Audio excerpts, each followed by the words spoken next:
Hey, MyLeague fans. In this video, we're going to talk about NBA 2K MyLeague house rules to help guide your decisions in how you play your MyLeague and hopefully have you come away with a better MyLeague experience and more realistic, and just provide you with some ideas that maybe you hadn't thought of when you're playing MyLeague to make it just more fun. I am Coach 2K. This is part of my NBA 2K MyLeague series video, and I'm running an official MyLeague with the Hoosier Hobgoblins. I'll put a link up in the corner to the first episode if you want to check that out. If you're new to the channel, click that subscribe button.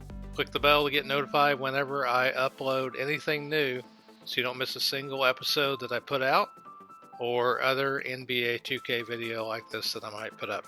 Alright, so let's get started. Before we begin talking about specific house rules, just a quick definition of what a house rule is. It's just a restriction or guideline that you put on yourself that you will or won't do certain things in your MyLeague file. These are things that might not be controlled by a setting. And so you just have to kind of manually on your own decide you're going to do these things or not do these things based on what happens. And the idea is to give you a more realistic MyLeague experience. If you're following a set of guidelines, and there's no set rule that you got to follow these rules that I lay out. These are just ideas that I've kind of curated from the internet. Can't take credit for all of them. Some I like, some I don't necessarily like. And we're going to go through some sections here and just talk about some of the rules. And you can let me know in the comments, what kind of house rules that you've set for your own MyLeague file. The first set of rules are kind of general front office rules and some things that you might want to consider adopting as house rules as far as managing your front office staff. The first one is no staff changes for the first 2 years that you're running the franchise. The idea here is that you want to give these guys a chance to prove themselves or to fail, and then you make a change. And that would be unless their contract expires at the end of the year. So for example, I got 2 guys whose contract expires at the end of this year. I could be free to make a change if I felt like I wanted to with those 2 positions because their contract came up. It wasn't something that I decided to fire them. But in general, you want to give your staff 2 years to kind of fulfill their obligations and see, if they can perform. The second house rule in the front office would be that there's only 1 staff change per year, unless a contract expires or there's some other rule that triggers somebody being fired. So for example, if I decided that one of my house rules is the head coach will be fired if the team doesn't have 500 record or better, then I would be free to fire him because that rule was triggered, and I might be able to make 2 front office changes because of that at the same time. The next thing is, as far as front office positions go, give priority to players who used to play for the team who might have retired to be part of the front office staff. So for example, Dantley's on my team. If Dantley retires and then someday he wants to be part of the front office staff and I want to make him the assistant coach, I'd give him priority over somebody else just because he has a history with the franchise, make it a little bit more interesting. The other thing is that for each of these staff positions, you might set some goals for these positions to decide whether they get to keep their job or not, whether they have contract extensions, and for how long and that kind of thing. So for each one of these positions, you can kind of sit down and make some, goals that, kind of guide whether these guys are successful or not. And I'll give you some ideas for each of these positions right now. Okay, first up, ideas for the CFO might be keep the team under the luxury tax threshold unless the team is contending. Here you can see right now my team is rebuilding. So if that was the rule that I set up for my CFO, until that changes to contending, I wouldn't be able to go over the luxury tax threshold. Now you'll notice there's an option to change it.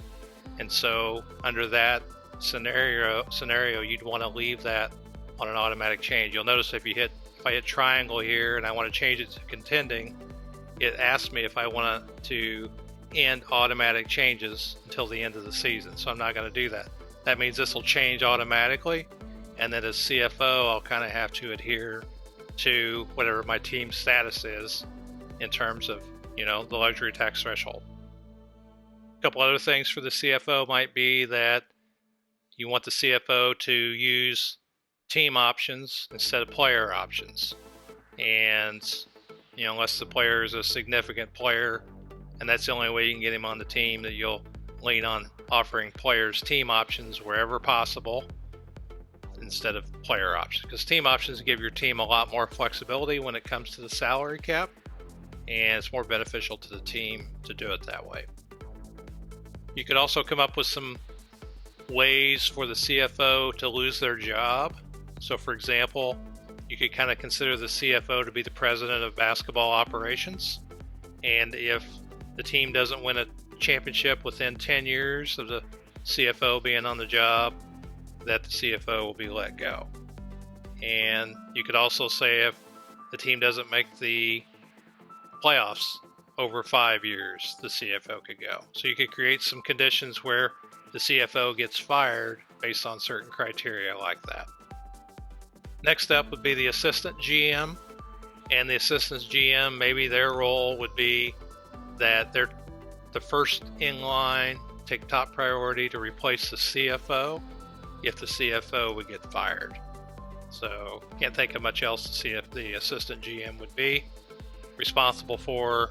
So if for some reason you needed to fire someone at the CFO level, before you hired anybody else, you'd want to consider giving the assistant GM an opportunity to take that job. Next up is the head coach. The head coach, some rules for the head coach could be that if they win an NBA championship, they get a max contract extension automatically. They might make the playoffs, maybe get a 2-year contract extension. If they fail to make the playoffs in 5 years, then they're fired.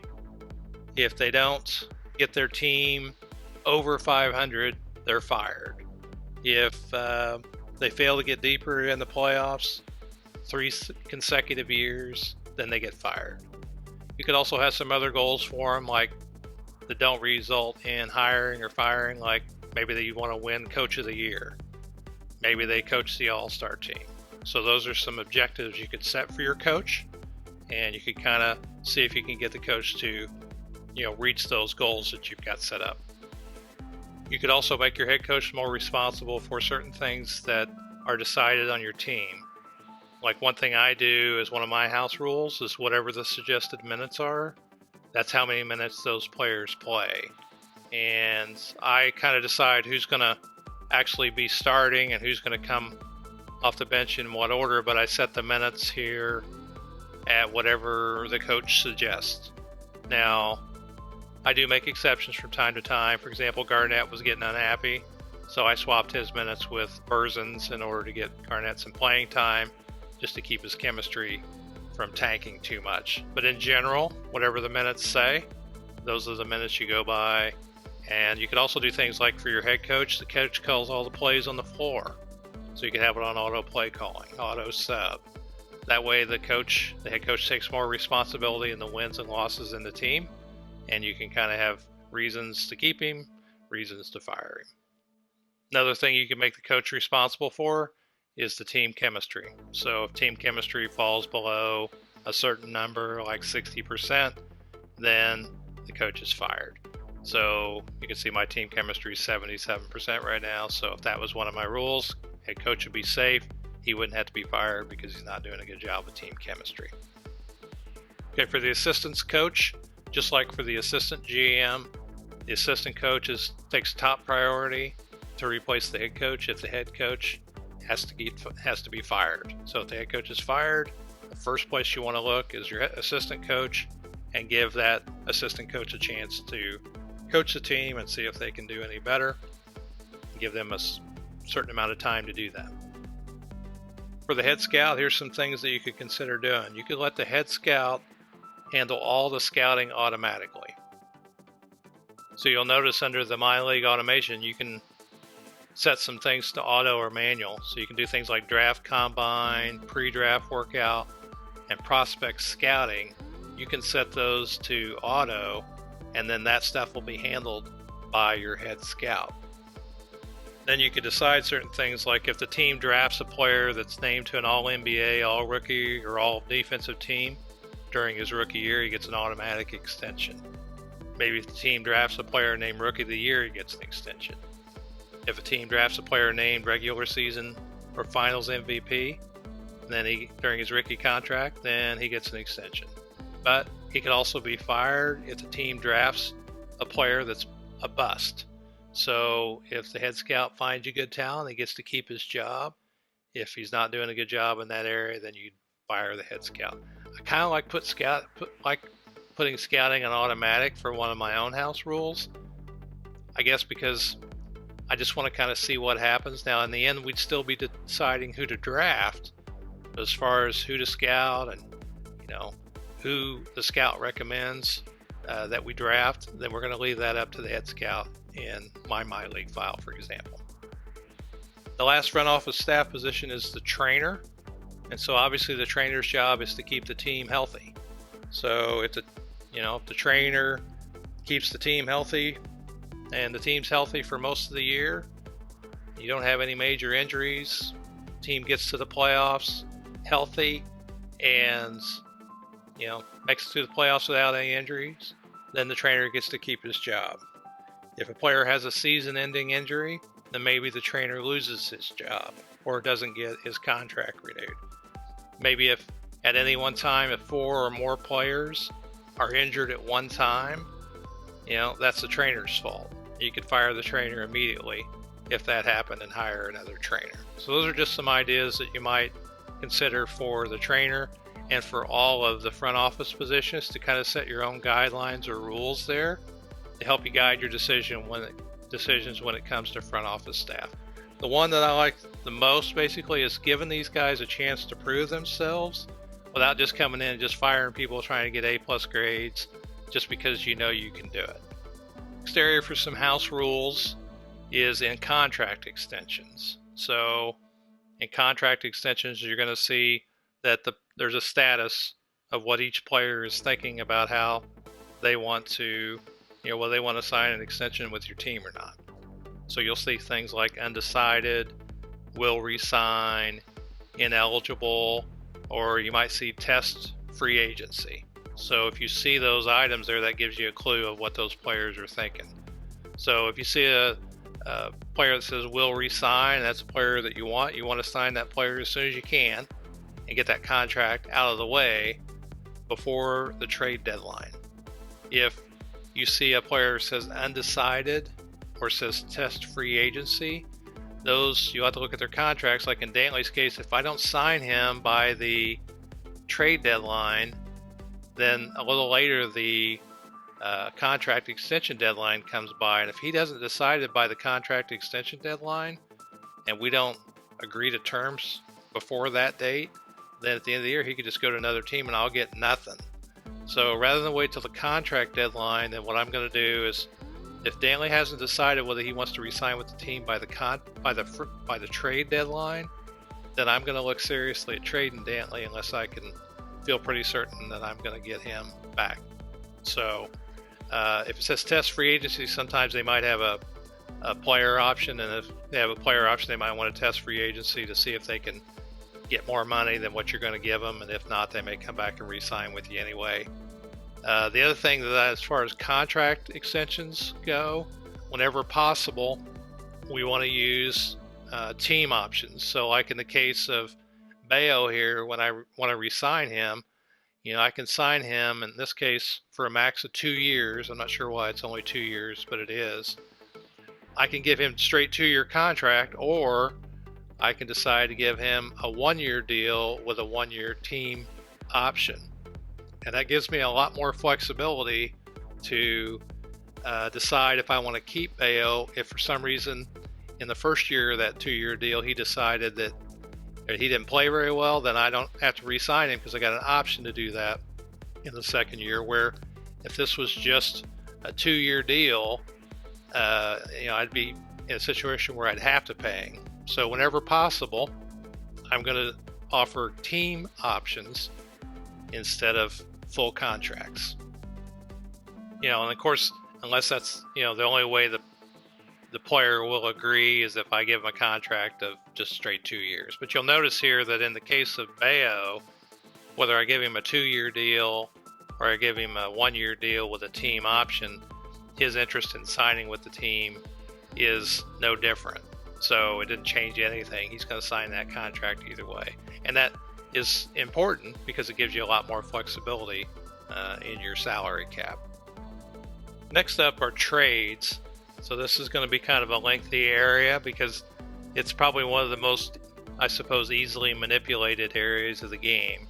And so I've got some general trade guidelines and then some ideas for trading for players, trading for picks, and that can kind of help you decide what you want to do as far as how you want to run your MyLeague. Now, in terms of one of the ways that I want to run my MyLeague is I don't want to use the trade finder at all. So instead of relying on the trade finder to tell me that this deal is out there, then what I want to do is look at each team and kind of decide if I can negotiate with them directly and figure out what it is that they want, because that's what you'd have to do in real life.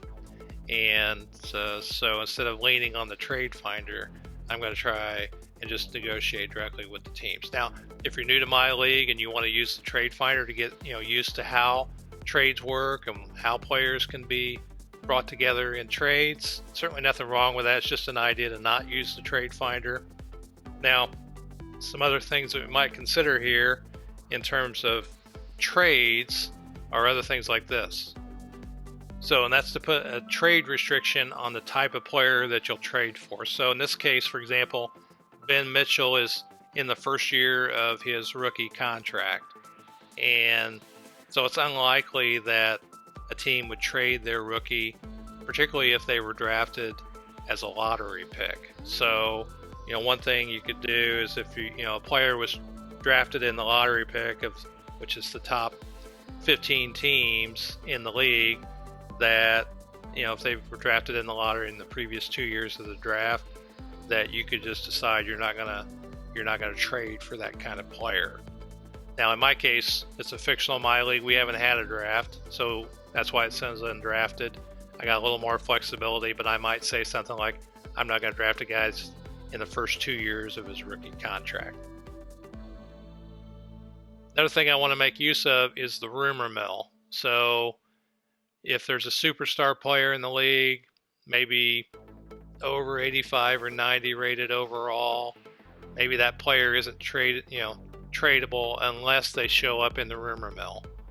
And you can also watch this for other trade ideas.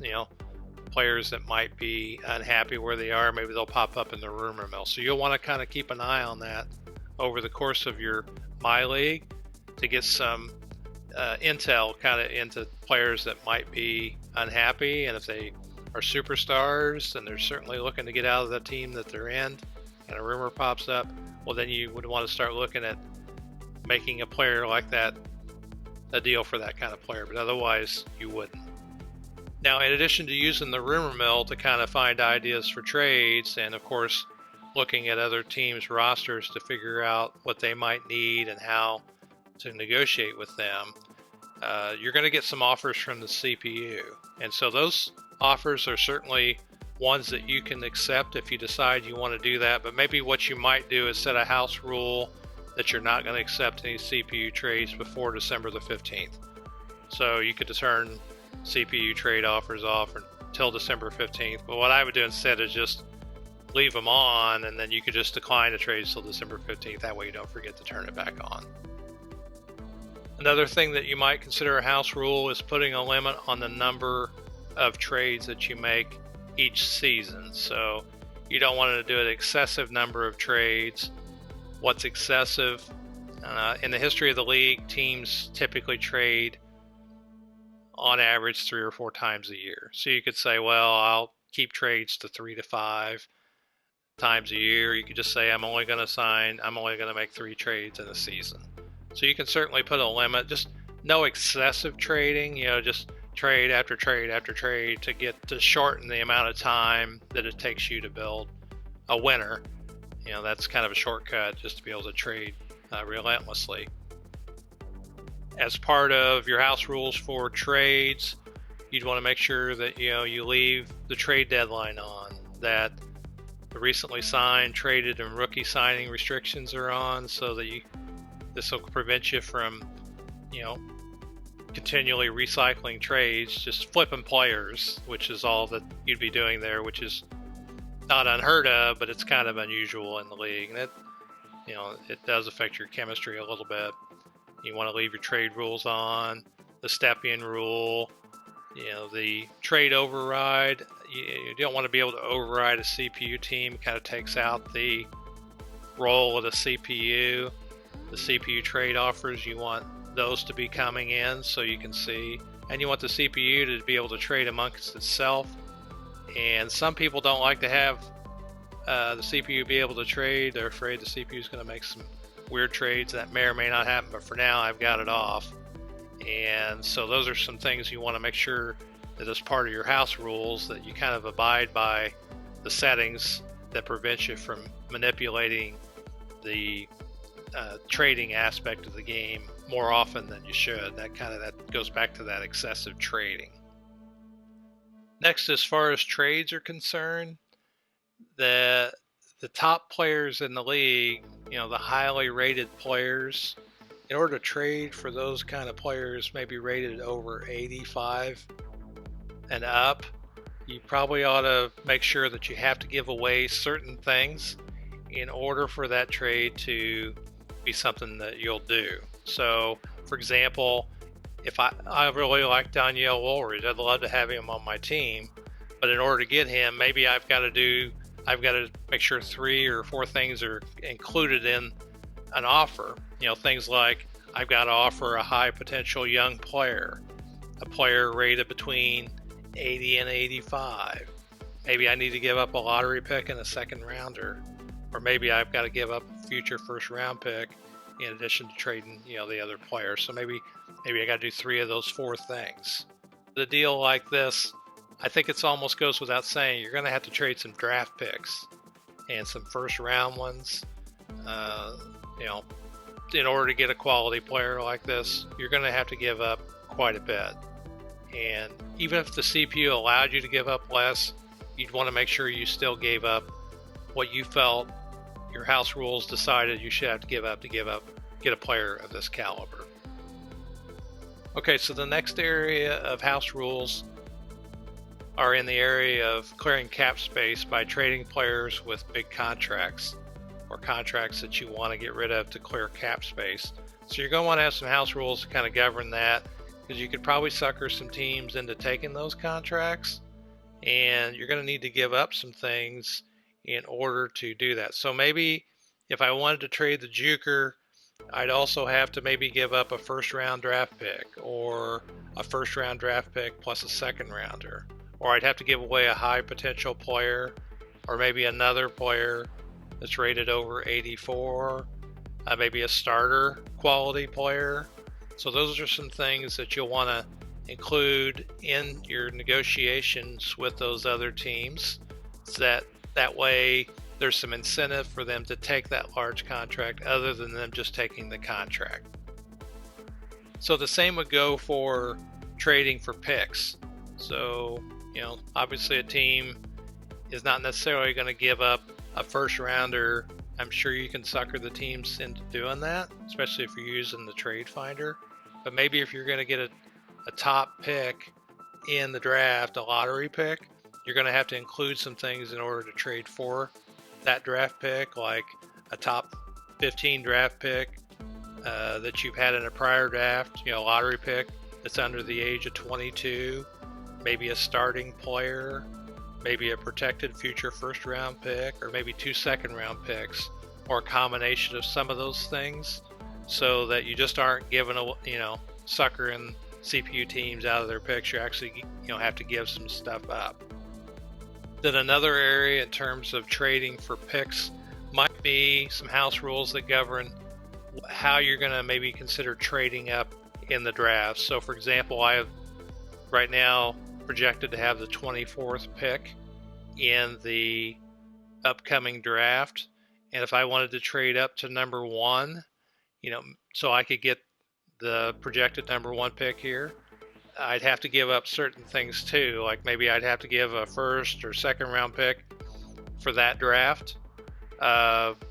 Maybe I'd have to give a future draft pick of an equivalent round, just to kind of keep it even in terms of what the other team gets in order to draft up for that specific player. So I haven't been through any drafts yet to kind of gauge what I want my house rules to be there, but I did want to mention it because you'll probably get some offers, and you might want to take a trade offer during the draft and give up your draft pick, or you might want to trade up, and so you need some sort of house rules that you got to give up something of equal value in terms of picks in order for that trade to happen.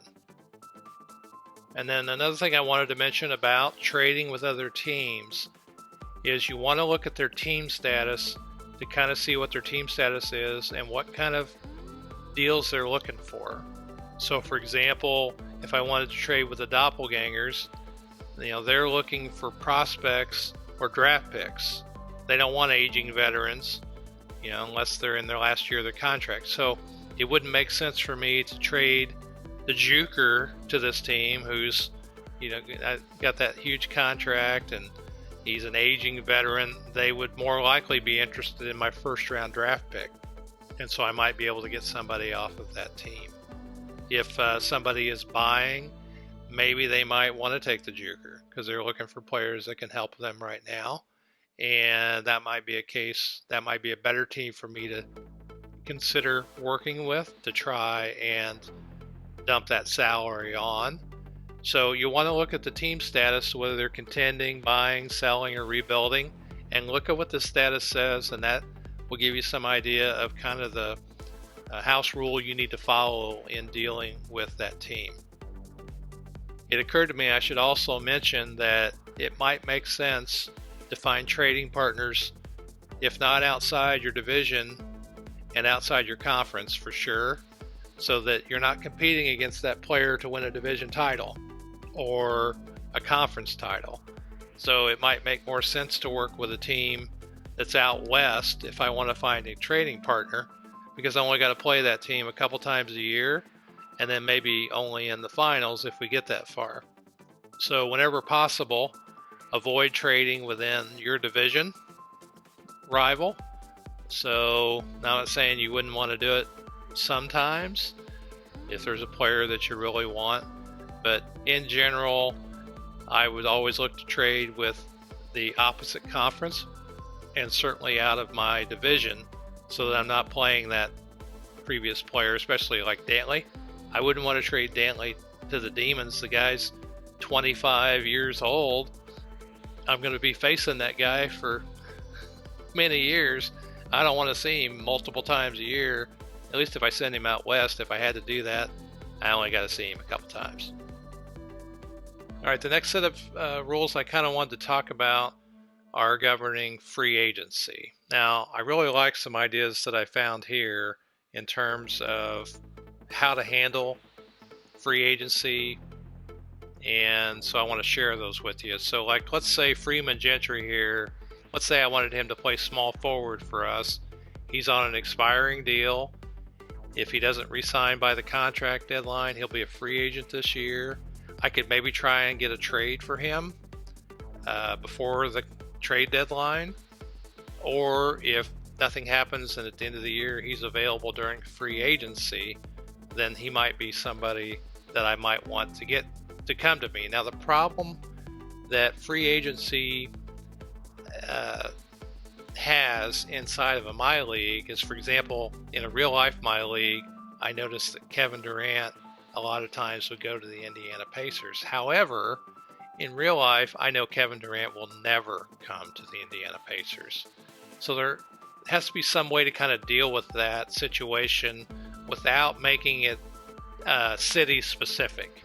And so one of the ways you could do that, first of all, is by deciding who can come to your team by the number of wins that you get in a season, because good players will want to play on good teams. So a guy like Freeman Gentry, who's 85 rated overall, he isn't going to want to go to a team that's only won 15 games last year.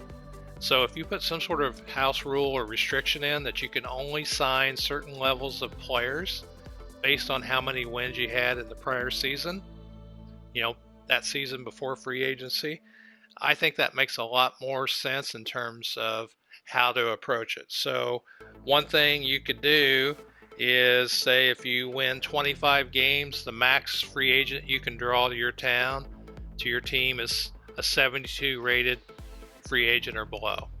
If you win 35 games, then a 75 rated free agent or below. If you win 45 games, then you can bring an 80 rated free agent or below. If you win 50 games, then an 85 rated free agent. So like in this case here, he's 85. If I win 50 games this year, then I could put Freeman Gentry on my target list if I was so inclined. And then if I win 55 games in the season, then I can go out and try and get a 90 rated player. And the other thing that you can do, and I thought this was a good idea from whoever I found it from, is that for a player from your hometown, like in this case, this guy's from Indiana, there's a little bit of a bonus. It's a little easier as far as win totals go. You can add 10 wins or 5 if it's a hometown player. So let's say that I won 45 games. Well, I'd only be able to sign an 80 rated player under the rules that I just laid out. But because he's a hometown player, I can add 10 wins to my total of 45, which would give me 55, and that would give me the freedom to sign this guy because there's more likely a chance he'd want to come home and play. So those are some kind of guidelines on the type of free agent that you can sign. And also that player needs to be interested in signing with you. Like in the case of Bayo here, you can see he's interested in signing with the team. And so if they're not interested in signing with the team, then that would be a house rule that you couldn't sign him. So there's going to be an interest gauge there. You could say it has to be a certain level of interest in order for you to sign, because you want players to come sign with you. You might also decide that when you're looking at free agents that you want to limit the number of free agents that you sign per year. And, those are some of the things that I think made for some good house rules. And in particular, using the number of wins that you get in a year to determine how good of a free agent you can draw to your team. Okay, some other house rules that you might want to consider here is that you might want to try and develop some certain theme teams as you move around your MyLeague. So I might decide, for example, that I want an all transition team. And so I'll only look for players that will fit a team that is fast. Maybe I'll want an all defensive team, and I'll only look for players who are, lockdown defenders, and I'll try and win a championship with that team. Maybe I only want to work with foreign players, and I'll try and put together a foreign team. Or maybe I'll want to do, like Freeman Gentry a minute ago, he's from Indiana. Maybe I'll just want to try and get a team of people from Indiana or an all Big Ten team. And those are the only people, the types of players that I'm going to put on my team. And I think that would make it a little bit more fun rather than just thinking in terms of, I'm going to get the best possible players. I'm going to try and win with certain types of teams. And I always think that that's a fun idea. Like one of the things I'm trying to do is win with the team that I was given as much as I can. And I think that that's an initial goal that should be done. I may decide that after I win a championship with this team, that maybe I'll go to another team that hasn't won a championship before. That's another good idea that I think. As far as playing games, I may, like in my case, I'm going to play all 82. But, if you don't want to play all 82 games, maybe you'll just play the division games. Maybe you'll play once a week. Maybe you'll use a shorter schedule. I like to use the 82 games. That's just me. You could also have certain goals, like I really want Byron Dantley to stay here. And if he did, it'd be great if he got into the Hall of Fame as a Hobgoblin. Or we could retire his number. So those are some things that I think would make some good goals in terms of your actual file, how you have it set up, and some things that you might consider in terms of setting some goals for your team and for the players. That way it makes it a little bit more of a fun experience for you. So those are some of the things that I thought would make some good house rules. I'm interested in the comments to hear from you. What kind of house rules have you put in place for your MyLeague? What kind of things you think I ought to adopt? What do you think about some of the things that I threw out there? And again, I can't take credit for all of them. Those are just some things that I thought of and some things that I found as I was looking for ideas in terms of setting my own house rules for the team. I do think it's a good idea to at least have some house rules if you're going to play a MyLeague that is a little bit more interesting than just trying to manipulate the CPU into doing what you want. So I'm Coach 2K. I'll see you in the next video. If you want to see the beginning of my series, I got a link to that up in the corner. And be sure and watch my Hobgoblins work through the season and see how we handle the adversity that we have in the season, and also the gameplay and the business side of the MyLeague. All right, I'm Coach 2K, and I'll see you on the court in the next video. Thanks for watching.